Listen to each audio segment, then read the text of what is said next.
The Hollowed Night. The wind howled through the cursed forest of Blackmere, rattling the skeletal trees as if to warn the trespasser of the dangers that lay ahead.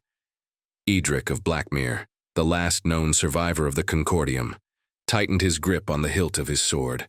Vigilance. It was no ordinary blade.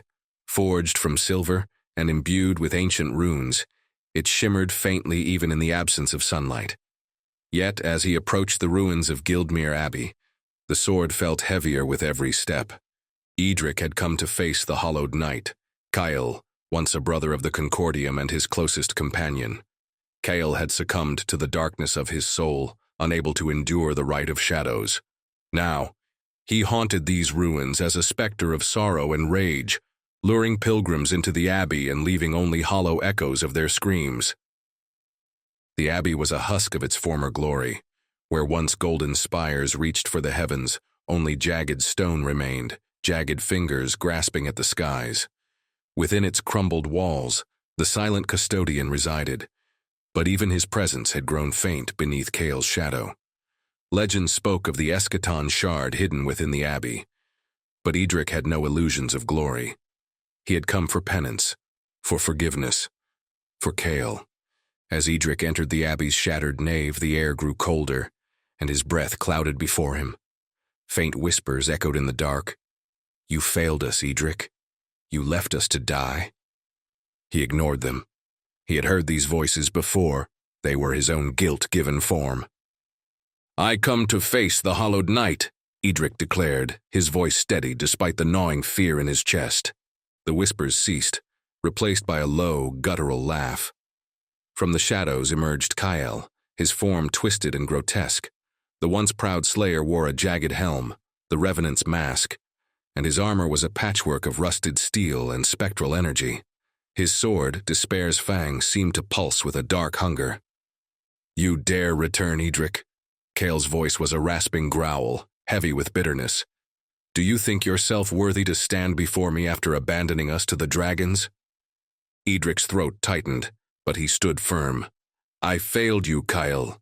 I failed them all, but I did not come to deny my sins. I came to atone." Kael's laugh turned into a roar as he lunged at Eadric, the clash of their swords shattering the eerie silence. Vigilance met Despair's fang in a cascade of sparks, the power of their blades reverberating through the ruined abbey. Kael's strikes were wild but brutal, driven by years of torment. Eadric parried with precision, each movement disciplined yet tinged with hesitation. "You cannot slay me, Eadric," Kael spat. "You fight not a knight, but your own guilt. Look into my eyes and see the truth of your failure." For a moment, Eadric faltered, his guard lowering as Kael's visor revealed hollow sockets glowing with an unnatural light. Within them, Eadric saw the faces of the fallen Concordium, the brothers and sisters he had failed to protect. Their voices screamed accusations. Their eyes burned with betrayal. Eadric staggered back, his grip on vigilance slipping, but then he remembered the teachings of the Concordium. "Face the darkness within, or it shall devour you." "I see you, Kael," Eadric said, forcing himself to stand. His voice wavered, but his resolve did not. "I see my guilt, my fear, my failure, but these shadows do not define me. They are my burden to bear, not my doom." Kael roared again, charging with a ferocity that shook the ground. But this time, Eadric did not meet him with steel. He sheathed vigilance and stood unarmed, his hands open in surrender. "Strike me if you must," Eadric said, his voice calm. "If my death will bring you peace, I will not resist. But know this, Kael.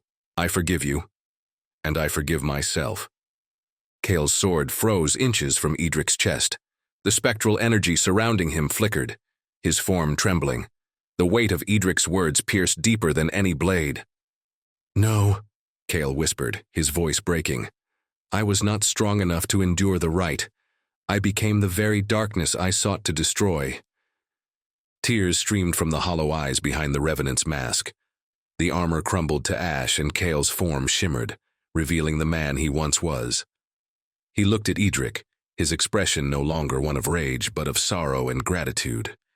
"Thank you, brother," Kael said, his voice faint as his form began to fade. The dragon within me is slain. The burden now passes to you." As Kael's spirit vanished, the abbey seemed to exhale, its oppressive darkness lifting. In the center of the nave, where Kael once stood, a faint glow appeared. Eadric approached, finding a fragment of the eschaton shard lying amidst the rubble. Its runes shimmered faintly, whispering of a future not yet written. Eadric knelt, cradling the shard in his hands. He knew his journey was far from over, but for the first time in years, he felt a glimmer of hope. The hollowed knight was no longer his adversary. He was his mirror, a reflection of what could have been. Eadric rose, the shard in one hand and vigilance in the other. The dragons of Albion awaited him, but so did the redemption he sought, not in slaying them, but in understanding himself. The silent custodian watched from the shadows, his ethereal form flickering. "One dragon slain, yet many remain," he murmured to himself. "But perhaps this night is the one who will fulfill the prophecy. Perhaps he will reclaim the soul of Albion."